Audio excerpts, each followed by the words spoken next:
Hello students, मैं Rinkal Bansal PGT commerce government girls senior secondary school Kalanwali से आप सभी का आज के इस लेक्चर में स्वागत करती हूँ। बच्चों, आज हम नया चैप्टर स्टार्ट करने जा रहे हैं, रिडम्पशन ऑफ डिबेंचर्स। बच्चों, जो डिबेंचर्स है वो दो पार्ट्स में डिवाइडेड है। फर्स्ट इशू ऑफ डिबेंचर्स और सेकेंड है रिडम्पशन ऑफ डिबेंचर्स। जो इशू ऑफ डिबेंचर्स वाला चैप्टर है बच्चों, वो हमने कर लिया और उसी चैप्टर में हमने किया था कि जब डिबेंचर्स रिडीम किए जाते हैं तो क्या जर्नल एंट्रीज पास की जाती हैं। तो रिडम्पशन ऑफ डिबेंचर्स के लिए जो जर्नल एंट्रीज पास की जाती हैं वो आपको पता है कि रिडम्पशन के टाइम पर हमने कौन सी जर्नल एंट्रीज पास करनी है। बच्चों, रिडम्पशन का क्या मीनिंग होता है? Redemption means repayment of loan taken by the company from debenture holders. इसका मतलब है जो हमने डिबेंचर होल्डर से लोन लिया है उनका जो रुपया है वापस लौटाना, उसे बोलते हैं रिडम्पशन। बच्चों, ये देखो, ये हमारी कंपनी है, ठीक है, ये हमारी कंपनी है और ये क्या है? पब्लिक है। कंपनी इनसे लोन लेती है और लोन के बदले में इनको क्या इशू कर देती है बच्चों? एक कागज़ का टुकड़ा इशू कर देती है जिसे हम बोलते हैं डिबेंचर। और मान लीजिए कंपनी ने जो डिबेंचर इशू किए हैं, डिबेंचर होल्डर्स को बोला है कि आपको जो है 5 साल बाद पैसा वापस कर दिया जाएगा। अब टाइम निकलता जा रहा है, first year, second year, third year, fourth year, fifth year, 5 साल पूरे हो गए। तो ठीक है बच्चों, तो 5 साल पूरे होने के बाद जो हमारी कंपनी है उसके पास ये डिबेंचर होल्डर्स आ गए इस दिन कि 5 साल पूरे हो गए, हमने जो आपको पैसा दिया है वो आप हमें वापस लौटाइए। तो कंपनी क्या करती है? जो डिबेंचर्स उनको इशू किए थे, कंपनी वो जो डिबेंचर्स है वो रख लेती है, वो डिबेंचर्स रख लेती है और उनको जो पैसा है उनका जो कंपनी ने लोन के तौर पर लिया था वो वापस कर देती है। उसे बोला जाता है रिडम्पशन ऑफ डिबेंचर्स। बच्चों, ये जो कंसेप्ट था इशू ऑफ डिबेंचर्स का, ये कंसेप्ट हमने चैप्टर नंबर 2 में सीख लिया था, ठीक है। और अब जो ये कंसेप्ट है रिडम्पशन ऑफ डिबेंचर्स, ये हम इस चैप्टर में सीखेंगे। आप कहोगे कि पैसा ही वापस करना है, आप डिबेंचर ले लो, पैसा वापस कर दो, इसमें क्या प्रॉब्लम है? बच्चों, हमें ये भी देखना पड़ेगा कि क्या हमारे बैंक बैलेंस में उतना पैसा है जितना हमने इनको वापस करना है।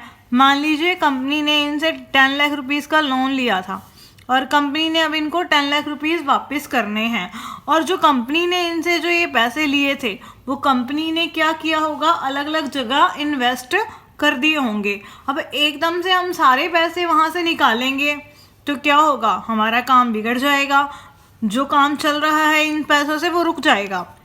तो इस केस में बच्चों हमें ये देखना पड़ेगा कि जो पैसा हमने इनको वापस करना है वो कहाँ कहाँ से हम अरेंज कर सकते हैं, मीन्स इनके क्या क्या सोर्सेस हैं जब हमने डिबेंचर होल्डर्स को पैसा वापस करना है।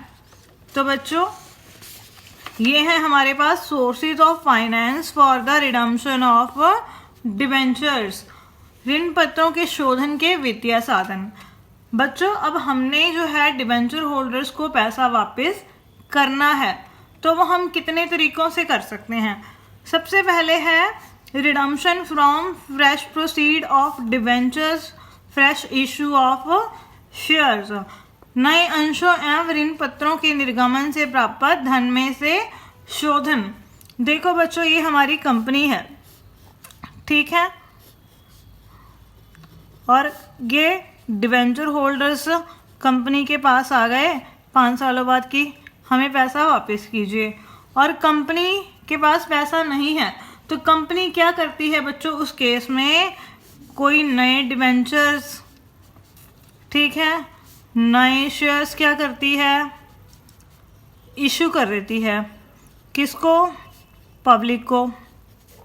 ठीक है, कंपनी ने क्या किया, ये जो डिबेंचर्स हैं, ये शेयर्स हैं, पब्लिक को इशू कर दिए, और इस पब्लिक ने कंपनी को क्या कर दिया, पैसा दे दिया। मान लीजिए ये जो हैं 1 करोड़ रुपीस के कंपनी ने इशू कर दिए डिबेंचर्स शेयर्स। अब डिबेंचर शेयर्स कंपनी के पास से चले गए और कंपनी को 1 करोड़ रुपया मिल गया पब्लिक से।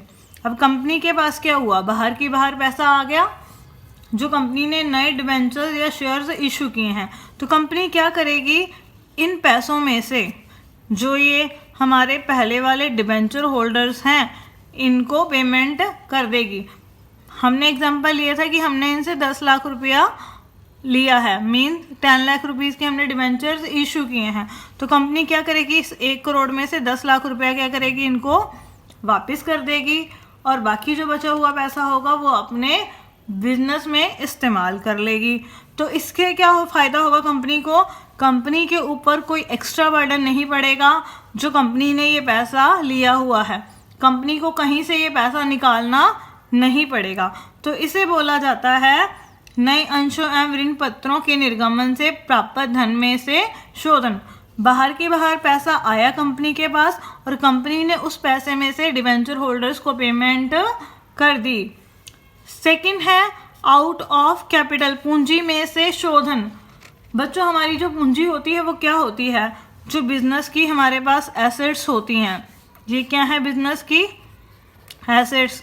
एसेट्स कुछ भी हो सकती हैं, बिल्डिंग हो सकती है, मशीनरी हो सकती है, ठीक है, तो कुछ भी बिजनेस की एसेट्स हो सकती हैं। तो कंपनी क्या करती है, जब कंपनी ने डिबेंचर होल्डर्स को पैसा वापस करना है तो कंपनी क्या करती है, इन एसेट्स को वो बेच देती है। एसेट्स को बेचने से जो पैसा आएगा, मान लीजिए एसेट्स को उन्होंने बेच दिया 50 लाख रुपीज़ में, ठीक है, और ये पैसा अब कंपनी के पास आ गया। तो अब कंपनी क्या करेगी, जो ये कंपनी के पास पैसा आया है एसेट्स को बेचने से, कंपनी उस पैसे में से डिबेंचर होल्डर्स को भुगतान कर देगी। तो इसे बोला जाता है आउट ऑफ कैपिटल या पूंजी में से शोधन। बच्चों, ये जो तरीका है पूंजी में से शोधन का, ये सही नहीं माना जाता है कि कंपनी अपनी एसेट्स को बेचकर डिबेंचर होल्डर्स का भुगतान करे। इसके बाद है बच्चों हमारे पास थर्ड सोर्स, डिबेंचर्स का पैसा वापस करने का, आउट ऑफ प्रॉफिट्स, लाभों में से शोधन। बच्चों, ये जो तरीका है डिबेंचर होल्डर्स को उनका पैसा वापस करने का, ये सबसे अच्छा तरीका है। इसमें क्या होता है, कंपनी हर साल प्रॉफिट्स कमाती है और हर साल उन प्रॉफिट्स में से कुछ कुछ पैसा बचाकर रखती जाती है, ठीक है। मान लीजिए हमने 5 साल बाद इन डिबेंचर होल्डर्स को पैसा वापस करना है, तो कंपनी क्या करती है, उसके पास जो प्रॉफिट्स होते हैं तो उनमें से कुछ पैसा सेव करती जाएगी। मान लीजिए इस साल कंपनी ने 2 लाख रुपए सेव कर लिए प्रॉफिट में से, अगले साल भी 2 लाख रुपए बचा लिए कंपनी ने प्रॉफिट में से, उससे अगले साल भी, उससे अगले साल भी, और उससे अगले साल भी। और अब देखो बच्चों, 5 सालों में कंपनी के पास टोटल 10 लाख रुपए इकट्ठे हो गए हैं, और कंपनी के पास अब डिबेंचर होल्डर्स आएंगे अपना पैसा मांगने के लिए। तो कंपनी के पास ऑलरेडी क्या है, उसके प्रॉफिट्स पड़े हैं जो उसने बचाए हैं डिबेंचर होल्डर्स को पेमेंट करने के लिए। अब इससे क्या फ़ायदा होगा कि कंपनी के ऊपर कोई एक्स्ट्रा बर्डन नहीं पड़ेगा कि कंपनी ने डिबेंचर होल्डर्स को पेमेंट करनी है। तो कंपनी अपने बचाए हुए प्रॉफिट्स में से क्या करेगी, डिबेंचर होल्डर्स को पेमेंट कर देगी। तो इसके लिए बच्चों कंपनी को एक अकाउंट ओपन करना पड़ता है जिसे हम बोलते हैं DRR, means debenture redemption reserve, ठीक है बच्चों। कंपनी क्या करती है, जो ये पैसा बचाती जाती है तो कंपनी अपने सरप्लस अकाउंट में से पैसा निकालकर डिबेंचर रिडम्पशन रिजर्व में ट्रांसफ़र करती जाएगी, ठीक है। तो इसे हम डिटेल में आगे पढ़ेंगे इसी चैप्टर में। तो अब आपको पता लग गया कि कंपनी जो है डिवेंचर होल्डर्स को पैसा वापस करने के लिए पैसा कहाँ कहाँ से अरेंज कर सकती है। सबसे पहले नए शेयर्स और डिवेंचर्स को इशू करके जो पैसा आएगा उससे वो डिवेंचर होल्डर्स को पेमेंट कर सकती है। सेकंड, आउट ऑफ कैपिटल, पूंजी में से शोधन। कंपनी के पास जो बिजनेस की एसेट्स होती हैं उसको क्या करेगी कंपनी, उनको बेच देगी और बेचने से जो उसको पैसा मिलेगा उसमें से वो जो डिवेंचर होल्डर्स को वो पैसा वापस कर देगी। थर्ड है आउट ऑफ प्रॉफिट्स। इस केस में क्या होता है, कंपनी कुछ पैसा हर साल अपने प्रॉफिट्स में से बचाती जाती है और उससे डिवेंचर रिडम्पशन रिजर्व अकाउंट में ट्रांसफ़र करती जाती है। और जो ये प्रॉफिट्स वाला जो पैसा है कंपनी क्या करती है, इसे बाहर कहीं इन्वेस्ट कर देती है। ठीक है, तो वो जो इन्वेस्टमेंट्स हैं वो बढ़ती जाती हैं, उसके ऊपर हमें इंटरेस्ट मिलता जाता है। और जिस साल हमने डिवेंचर होल्डर्स को पेमेंट करनी है कंपनी क्या करती है, उस साल उन इन्वेस्टमेंट्स को बेच देती है। तो ये हो गया बच्चों हमारा source of finance for the redemption of debentures. इसके बाद हम करते हैं कि कितने तरीकों से डिवेंचर्स की जो पेमेंट है वो की जा सकती है। बच्चों नेक्स्ट है methods of redemption of debentures, ऋण पत्र शोधन की विधियाँ। बच्चों ये हमारे पास यहाँ पर 4 मेथड्स हैं डिवेंचर होल्डर्स को पैसा वापस करने के। तो सबसे पहले जो हमारे पास मेथड है lump sum payment at the end of fix period. एक निश्चित अवधि के बाद समस्त राशि इकट्ठी भुगतान करके। बच्चों क्या होता है, जब हम डिवेंचर्स इशू करते हैं तब उसमें सारी टर्म कंडीशंस लिखी गई होती हैं कि डिवेंचर होल्डर्स को पैसा कब वापस किया जाएगा और उनको जो रिडम्पशन की जाएगी वो प्रीमियम पर की जाएगी या पार पर की जाएगी। वो सारी टर्म कंडीशंस पहले से ही लिखी गई होती हैं। मान लीजिए ये लिखा गया है कि जो डिवेंचर होल्डर्स हैं उनको 5 साल बाद पैसा वापस किया जाएगा। तो कंपनी क्या करती है, जितनी अमाउंट हमने डिवेंचर होल्डर्स को पे करनी है वो 5 साल बाद एक बार में ही उनको पे कर देगी। मान लीजिए 20 लाख रुपीज़ के हमने डिवेंचर्स इशू किए हैं और 5 साल बाद हमने इसका भुगतान करना है। तो कंपनी क्या करेगी, जब 5 साल ख़त्म हो जाएंगे तो इकट्ठी ही क्या करेगी 20 लाख रुपीज़ की पेमेंट डिवेंचर होल्डर्स को कर देगी। ये बच्चों मैं आपको ब्रीफली समझा रही हूँ, डिटेल में इस मेथड को हम आगे करेंगे जब हम इसके न्यूमेरिकल्स करेंगे। तो ये हो गया बच्चों हमारे पास lump sum payment at the end of the fix period. Company एक बार में ही डिवेंचर होल्डर्स को पैसा वापस कर देती है जो टाइम उन्होंने पहले से फिक्स किया है। सेकंड है बाय ड्रॉ इन लॉट्स या ऋण पत्रों का किस्तों में लॉटरी विधि द्वारा शोधन। देखो बच्चों मान लीजिए हमने 20 लाख रुपए के जो डिवेंचर्स हैं वो इशू किए हुए हैं और कंपनी ने डिसाइड किया है कि कंपनी एक बार में इनको पेमेंट नहीं करेगी, क्योंकि एक बार में अगर इनको पेमेंट करनी है तो कंपनी के ऊपर काफ़ी बर्डन हो जाता है कि एक बार में इतनी मनी हम कहाँ से अरेंज करें। तो कंपनी डिसाइड करती है कि हम हर साल कुछ डिवेंचर होल्डर्स को पैसा वापस करते रहेंगे। मान लीजिए कंपनी ने डिसाइड किया कि हर साल 4 लाख रुपए के जो डिवेंचर्स हैं हम उनको रिडीम करते जाएंगे, तो लगातार 5 सालों में पैसा वापस हो जाएगा। तो इसे क्या बोला जाता है, जब कंपनी हर साल 4 लाख रुपए के जो डिवेंचर्स हैं उनको पैसा वापस कर रही है उसे बोला जाता है ऋण पत्रों का किस्तों में शोधन। ठीक है, अब हम किस्तों में उनका पैसा वापस कर रहे हैं। इससे कंपनी के ऊपर किसी पर्टिकुलर ईयर में बर्डन नहीं पड़ता कि हमने डिवेंचर होल्डर्स को पेमेंट करनी है। अब हमने ये तो डिसाइड कर लिया कि हमने 4 लाख रुपए के जो डिवेंचर्स हैं उनको पैसा वापस करना है, लेकिन किन डिवेंचर होल्डर्स को हमने पैसा वापस करना है तो उसका हमने कैसे डिसाइड करना है कि किस डिवेंचर होल्डर्स को फर्स्ट ईयर पैसा वापस किया जाएगा, किसको सेकेंड ईयर पैसा वापस किया जाएगा। तो बच्चों हम क्या करते हैं, वहाँ पर हम लॉटरी मेथड लगाते हैं, मतलब सभी के नाम डाल के पर्ची में डाल के लिख देते हैं और लॉटरी सिस्टम से उन नामों को सिलेक्ट करते हैं और उसके हिसाब से उनको हम फिर पेमेंट कर देते हैं। इसे बोला जाता है ऋण पत्रों का किस्तों में लॉटरी विधि द्वारा शोधन। थर्ड है बच्चों मेथड जो हमारे पास डिवेंचर्स को रिडीम करने का, by the purchase of on debentures in the open market, खुले बाजार में अपने ही ऋण पत्रों का क्रय करके।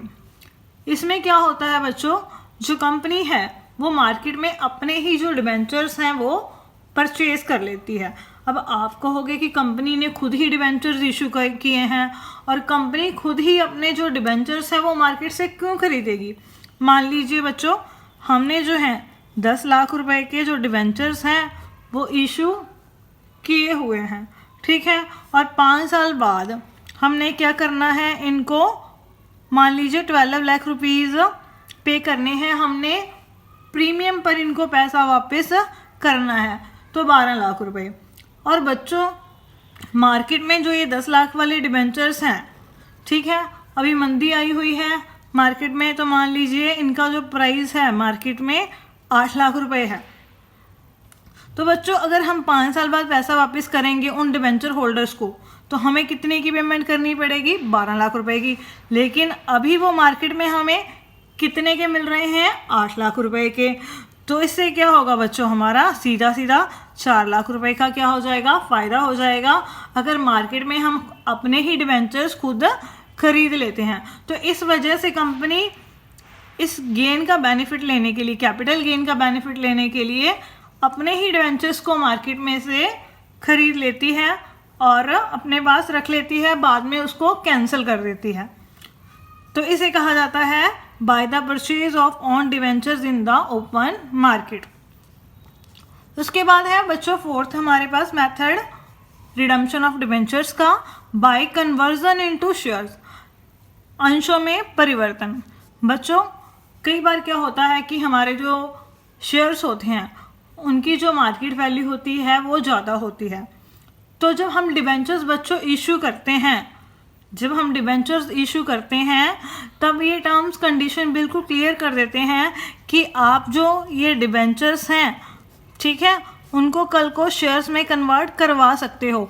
उन डिबेंचर्स को बच्चों कौन से डिबेंचर्स बोला जाता है, कन्वर्टिबल डिबेंचर्स, ठीक है।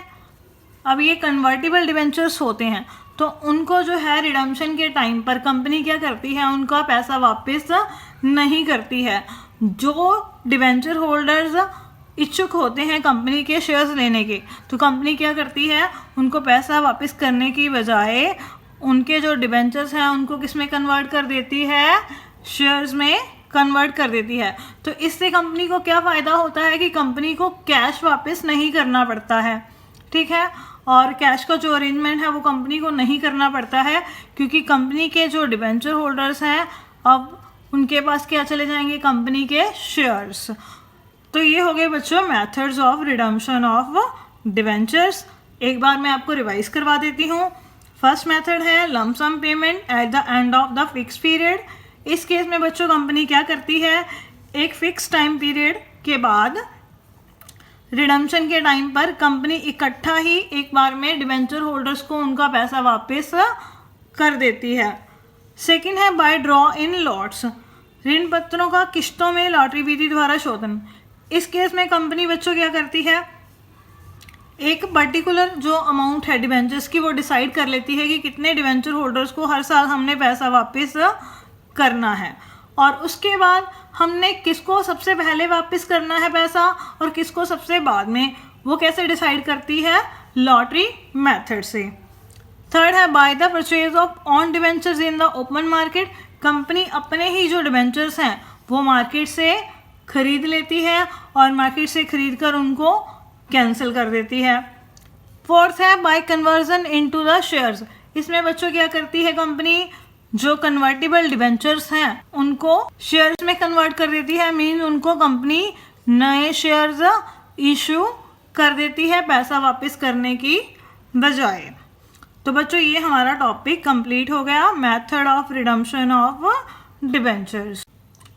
बच्चों अब हम स्टार्ट करते हैं first method redemption of debentures का, lump sum payment at the end of the fix period.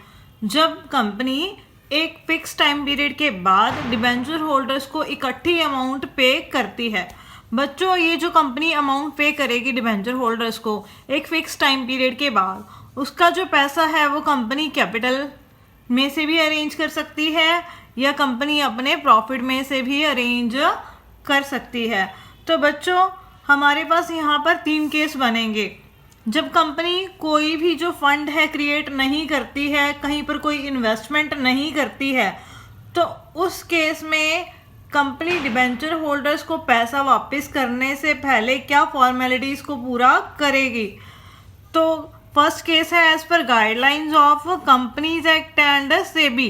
तो बच्चों जब क्वेश्चन में कुछ भी नहीं कहा गया कि जो कंपनी है उसने कोई इंश्योरेंस पॉलिसी ली है डिबेंचर्स का पैसा वापस करने के लिए या कोई फंड क्रिएट किया है, तो उस केस में बच्चों जो कंपनीज एक्ट में जो फॉर्मेलिटीज़ दी गई हैं, जो कानूनी प्रक्रिया दी गई है कंपनी एक्ट में या सेबी ने जो गाइडलाइंस जारी की हैं, हमें उसी को फॉलो करना पड़ेगा और कंपनी उसी के हिसाब से डिबेंचर होल्डर्स को पैसा वापस करेगी।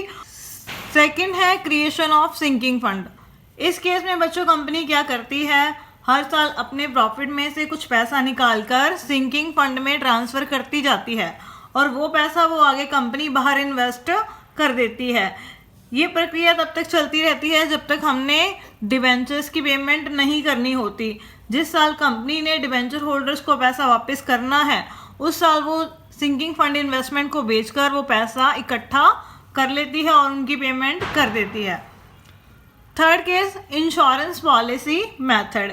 इस केस में क्या है बच्चों, कंपनी जो हर साल कुछ अमाउंट निकालती है प्रॉफिट में से, उससे वो क्या करती है, एक इंश्योरेंस पॉलिसी ले लेती है डिबेंचर होल्डर्स को पेमेंट करने के लिए। और जिस साल कंपनी ने डिबेंचर होल्डर्स को पैसा वापस करना है उस साल ये जो पॉलिसी है वो सरेंडर कर दी जाती है और उससे जो पैसा मिलता है कंपनी उससे डिबेंचर होल्डर को पेमेंट कर देती है। ये मैंने आपको अभी ब्रीफली बताया है, ये डिटेल में हम इस चैप्टर में आने वाली वीडियोस में करेंगे।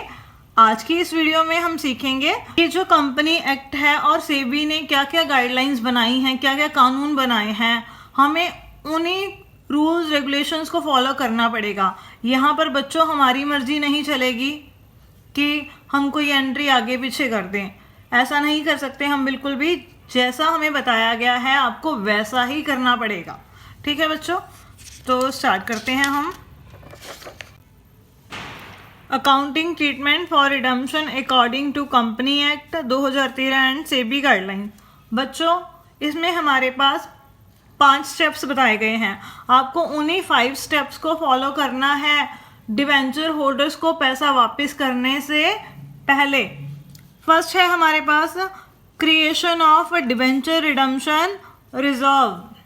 सबसे पहले बच्चों हमें एक रिजर्व क्रिएट करना पड़ेगा जिसे हम प्यार से बोलते हैं DRR। ठीक है, डिबेंचर रिडम्पशन रिजर्व। तो सबसे पहले हमें इस फंड का निर्माण करना पड़ेगा और इस फंड के लिए जो पैसा है बच्चों वो हम कहाँ कहाँ से जुटा सकते हैं। सबसे पहले है हमारे पास जनरल रिजर्व। बच्चों हम जनरल रिजर्व का इस्तेमाल कर सकते हैं। अगर हमारे पास जनरल रिजर्व पड़ा है तो जनरल रिजर्व डेबिट हो जाएगा, इसमें से पैसा निकाल कर हम किस में डाल देंगे, डिबेंचर रिडम्पशन रिजर्व में। सेकंड, अगर आपके पास डिविडेंड इक्वलाइजेशन रिजर्व पड़ा है तो आप उसका भी इस्तेमाल कर सकते हैं, तो वो डेबिट हो जाएगा और वो पैसा हम किस में ट्रांसफ़र कर देंगे, डिबेंचर रिडम्पशन रिजर्व में। थर्ड है सरप्लस। सरप्लस का मतलब balance in profit and loss account, मतलब प्रॉफिट एंड लॉस अकाउंट का जो क्रेडिट बैलेंस होता है बच्चों वो होता है हमारा सरप्लस। अगर उसमें कुछ प्रॉफिट्स पड़े हैं तो हम उसका भी इस्तेमाल कर सकते हैं debenture redemption reserve account open करने के लिए। बच्चों नॉर्मली आपको जो 99% क्वेश्चंस हैं उसमें आपको जनरल रिजर्व और डिविडेंड इक्वलाइजेशन रिजर्व नहीं दिया गया होगा, सिर्फ आपको सरप्लस अकाउंट ही दिया गया होगा क्वेश्चंस में। तो ये आपको सिर्फ थ्योरी के पॉइंट ऑफ व्यू से मैंने बताया है, प्रैक्टिकल क्वेश्चन में इन दोनों का इस्तेमाल हमारे पास नहीं होगा। तो सरप्लस जो अकाउंट है आपने याद रखना है, वो आपने डेबिट करना है, वहाँ से पैसा निकाल कर आपने डिबेंचर रिडम्पशन रिजर्व अकाउंट में ट्रांसफ़र कर देना है। तो ठीक है बच्चों, तो आपने फर्स्ट एंट्री याद रखनी है डिबेंचर रिडम्पशन रिजर्व अकाउंट बनाने की, और कितनी अमाउंट जो है हमने सरप्लस अकाउंट वाला जो हमारा मटका है उसमें से निकाल कर हमने डिबेंचर रिडम्पशन रिजर्व अकाउंट वाले मटके में डालनी है। DRR should be 25% of face value of the debentures. जो हमने बच्चों सरप्लस अकाउंट से मीन सरप्लस वाले मटके से जो पैसा निकालना है, निकाल कर DRR वाले मटके में डालना है, वो कितना होगा, जितनी हमारी डिबेंचर्स की फेस वैल्यू है उसके 25% के इक्वल होगा। मान लीजिए आपने 1 लाख रुपए के जो डिबेंचर्स हैं उनको पैसा वापस करना है, तो ठीक है बच्चों, तो 1 लाख का 25% हम करेंगे, तो हमें सरप्लस अकाउंट में से कितना पैसा निकालना पड़ेगा, 1 लाख का 25% 25,000 रुपये। हम 25,000 रुपये सरप्लस अकाउंट से निकालेंगे, निकाल कर किस में डाल देंगे, डिबेंचर रिडम्पशन रिजर्व अकाउंट में। सेकेंड है DRR should be created any time before redemption. बच्चों आपने जिस साल डिबेंचर होल्डर्स को पैसा वापस करना है, उनका पैसा वापस करने से पहले कभी भी आप सरप्लस अकाउंट से पैसा निकालकर DRR में डाल सकते हैं। कितना, जितने डिबेंचर होल्डर्स को हमने पैसा वापस करना है उनकी जो फेस वैल्यू है उसका 25%। मीनिंग क्या हुआ कि रिडम्पशन स्टार्ट करने से पहले ही हमें सरप्लस अकाउंट से पैसा निकालकर हमें डिबेंचर रिडम्पशन रिजर्व अकाउंट में ट्रांसफ़र करना है। कितना, जितने हमारे डिबेंचर्स हैं उनकी फेस वैल्यू का 25%। इसको आप दिमाग में बिठा लो कि ये हमने 25% ट्रांसफ़र करना है। थर्ड है DRR should be 100% of the face value of the debentures. जो डिबेंचर रिडम्पशन रिजर्व है बच्चों, वो हमें 100% क्रिएट करना पड़ेगा। कौन से केस में, if the debentures are redeem out of profits. अगर आपके पास क्वेश्चन में ये स्पेशली मेंशन है कि जो डिबेंचर होल्डर्स हैं उनको जो पैसा वापस किया जा रहा है वो प्रॉफिट में से वापस किया जा रहा है, तो जितने डिबेंचर्स होल्डर्स को आप पैसा वापस कर रहे हो उनकी जो फेस वैल्यू है उसके 100% के इक्वल ही आपको क्या करना है, फिर DRR क्रिएट करना है। नॉर्मली तो हमने क्या करना है, 25% करना है जितनी डिबेंचर्स की फेस वैल्यू है, लेकिन क्वेश्चन में अगर ये वर्ड दिया गया है आउट ऑफ प्रॉफिट्स, आपको क्वेश्चन सॉल्व करते टाइम ध्यान में रखना है कि आउट ऑफ प्रॉफिट्स वर्ड्स का अगर इस्तेमाल किया गया है तो वहाँ पर जितनी डिबेंचर्स की फेस वैल्यू है उतनी ही अमाउंट हमने सरप्लस अकाउंट से निकाल कर डिबेंचर रिडम्पशन रिजर्व में ट्रांसफ़र करनी है। तो ठीक है बच्चों, ये जो इम्पॉर्टेंट पॉइंट्स हैं आप अपनी कॉपी पर भी नोट कर लीजिए या इसका स्क्रीनशॉट ले लीजिए, ताकि जब आप प्रैक्टिकल क्वेश्चंस करें तब आपको ये अच्छे से समझ में आ जाए। उसके बाद है DRR is only redeem to be created for non convertible debentures. ये क्या कह रहे हैं कि जो डिबेंचर रिडम्पशन रिजर्व है वो हमने कौन से डिबेंचर्स के लिए बनाना है, सिर्फ नॉन कन्वर्टिबल डिबेंचर्स के लिए। मीन जिनको हमने कैश में पैसा वापस करना है सिर्फ उन्हीं डिबेंचर्स के लिए बनाना जरूरी है। मीन्स जो कन्वर्टिबल डिबेंचर्स हैं उनके लिए ये बनाना ज़रूरी नहीं है। अगर हमारे जो डिबेंचर्स हैं पार्शली कन्वर्टिबल हैं, पार्शली कन्वर्टिबल का मतलब क्या हुआ कि डिबेंचर्स का कुछ हिस्सा तो कन्वर्ट करवाया जा सकता है शेयर्स में या न्यू डिबेंचर्स में, और कुछ हिस्सा कन्वर्ट नहीं करवाया जा सकता। तो जितना हिस्सा कन्वर्ट करवाया जा सकता है उसके लिए हमें DRR बनाने की ज़रूरत नहीं है, और जो हिस्सा कन्वर्टिबल नहीं है उसके लिए हमें DRR क्रिएट करना पड़ेगा। अब देखो बच्चों, आगे जो है DRR इज़ एग्जेम्प्टेड फॉर, जो कंपनी एक्ट है उसमें कुछ कंपनीज को छूट दी गई है। किससे? DRR बनाने से। मीन उनको DRR में पैसा ट्रांसफ़र नहीं करना पड़ता। सबसे पहले कौन है हमारे पास? Banking companies. Banking companies mean SBI bank, PNB bank या कोई भी बैंक।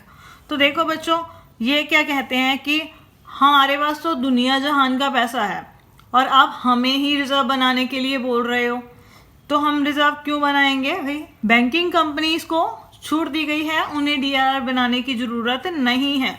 मीन्स वो अपने सरप्लस अकाउंट में से डिबेंचर रिडम्पशन रिजर्व में कुछ भी अमाउंट ट्रांसफ़र नहीं करेंगे। सेकंड है all India financial institutions regulated by RBI. जो फाइनेंशियल इंस्टीट्यूशन चलाए जाते हैं जिनके ऊपर उनके दादा का आशीर्वाद है, मीन्स आरबीआई सबसे बड़ा बैंक है, वो उन्हें चला रहा है। अब जब दादा का आशीर्वाद है आरबीआई का, तो उन्हें क्या ज़रूरत है पैसा ट्रांसफ़र करने की? जब आरबीआई बैठा है ना, तो वो देख लेगा। तो वो फाइनेंशियल इंस्टीट्यूशन जो आरबीआई के द्वारा रेगुलेटेड किए गए हैं, उनको भी डीआरआर में पैसा ट्रांसफ़र करने की ज़रूरत नहीं है जब कंपनी डिबेंचर होल्डर्स को पैसा वापस करती है। थर्ड है housing finance companies registered under national housing bank. वो हाउस फाइनेंसिंग कंपनीज जो रजिस्टर्ड की गई हैं कहाँ पर? नेशनल हाउसिंग बैंक के द्वारा, तो उनको भी डीआरआर बनाने से छूट दी गई है। तो इनको छोड़कर बाकी सभी को क्या करना पड़ेगा? डिबेंचर रिडम्पशन रिजर्व क्रिएट करना पड़ेगा। यानी बैंकिंग कंपनीज और फाइनेंशियल इंस्टीट्यूशन जो आरबीआई द्वारा रेगुलेटेड हैं और हाउसिंग फाइनेंस कंपनीज जो नेशनल हाउसिंग बैंक के अंडर रजिस्टर्ड हैं, उनको डीआरआर बनाने की ज़रूरत नहीं है। तो बच्चों इस प्रोसेस में जो हमारा फर्स्ट स्टेप है, हमने डिबेंचर रिडम्पशन रिजर्व अकाउंट बनाना है और एक एंट्री पास करनी है, और वो एंट्री सिंपल है। सरप्लस अकाउंट से आपको पैसा निकालना है, तो इसका मतलब वो डेबिट हो जाएगा, और हम डिबेंचर रिडम्पशन रिजर्व क्रिएट करेंगे तो वो क्या होगा? क्रेडिट होगा। कितनी अमाउंट से? जितने हमारे डिबेंचर्स हैं उनकी जो फेस वैल्यू है उसका 25% of face value of debentures. ठीक है, नॉर्मली आपको 25% करना है, लेकिन क्वेश्चन में अगर आपको ये शब्द दिया गया है आउट ऑफ प्रॉफिट्स, तो वहाँ पर आपने 25 की जगह क्या कर देना है? 100%। बस इस बात का आपको ध्यान रखना है। तो आपकी ये हो गई फर्स्ट एंट्री। उसके बाद है डिबेंचर रिडम्पशन इन्वेस्टमेंट, जिसे हम शॉर्ट में बोलते हैं डीआरआई। पेपर में आपको डीआरआई नहीं लिखना है, आपको डिबेंचर रिडम्पशन इन्वेस्टमेंट ही लिखना है। ठीक है बच्चों, तो अब जो कंपनी एक्ट है वो क्या कहता है कि जब आपने डिबेंचर होल्डर्स को पैसा वापस करना है, उनको पैसा वापस करने से पहले क्या करना पड़ेगा? आपको इन्वेस्टमेंट्स लेनी पड़ेंगी, इन्वेस्टमेंट्स खरीदनी पड़ेंगी। उसे क्या बोला जाता है? Debenture redemption investments. वो हम खरीदेंगे तो उसमें हमें पैसा इन्वेस्ट करना पड़ेगा, तो वो क्या हो गई? हमारी एसेट्स, तो वो होगी डेबिट। और पैसा चला गया तो बैंक अकाउंट ये क्या हो गया? हमारे पास क्रेडिट हो जाएगा। नॉर्मली बच्चों जब हम एसेट्स खरीदते हैं तो क्या जर्नल एंट्री पास करते हैं? अगर हमने बिल्डिंग खरीदी है तो एंट्री क्या होगी? Building account debit to bank. अगर हमने मशीनरी खरीदी है तो उसकी जर्नल एंट्री क्या पास करते हैं? Machinery account debit to bank.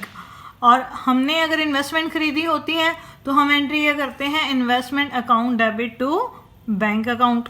यहाँ पर सिर्फ इन्वेस्टमेंट के साथ क्या जुड़ गया? Debenture redemption. तो debenture redemption investment account debit to bank. अब बच्चों ये भी हमें जो कंपनी एक्ट है सेबी है बताएगी कि कितनी अमाउंट की ये जो इन्वेस्टमेंट्स हैं आपने खरीदनी है। हम अपनी मर्जी से नहीं ले सकते कि कितनी भी अमाउंट की ले लें, वो भी हमें सेबी बताएगी कि कितनी अमाउंट की आपने इन्वेस्टमेंट्स खरीदनी है। तो डिबेंचर रिडम्पशन इन्वेस्टमेंट भी 15% of the face value of debenture is to redeem in the following year. ये देखो बच्चों, आपको 15% जो है इन्वेस्टमेंट्स करनी है। किसका 15% करना है? जितने डिबेंचर होल्डर्स को अपने पैसा वापस करना है उसकी जो फेस वैल्यू है उसका कितने परसेंट करना है? 15%। उतनी इन्वेस्टमेंट आपको क्या करनी है?